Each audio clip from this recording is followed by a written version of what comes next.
The beginning sentence of your book is, "It was no place for a harbor." Why start the book that way?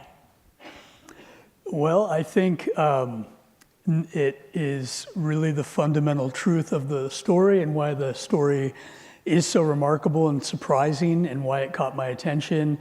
And it is, it's both an entryway into the character that opens and ends the book, the surveyor George Davidson, whose lifespan really covers this period of American expansion from the 1820s to 1911 when he dies.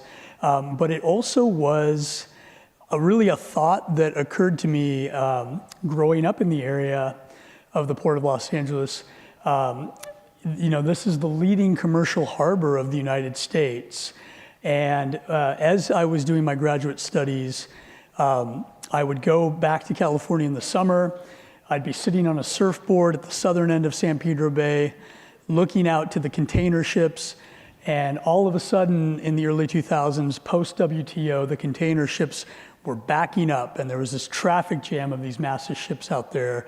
And it really was the question that it just looked that way to me, that what are these ships doing there, and why aren't they moving their cargo quickly? It just did not seem to be the place that this would be happening, and yet there it was in front of my eyes. Were there things out there that you thought, wait, student coming into my class thinks X, this is what I want to change their mind about? Yes, the concept of nations, foundational.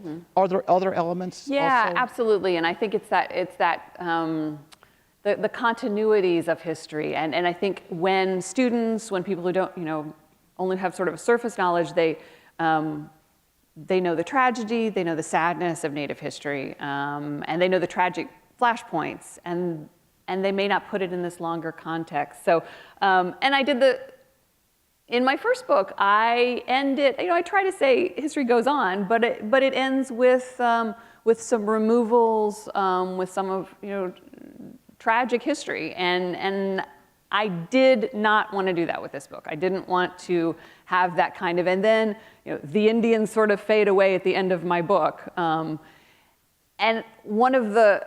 I think one of the moments that made me really want to do something different from that, I was in Quapaw country, and their tribal historic preservation officer was driving me around, and he was telling me about the ghost light.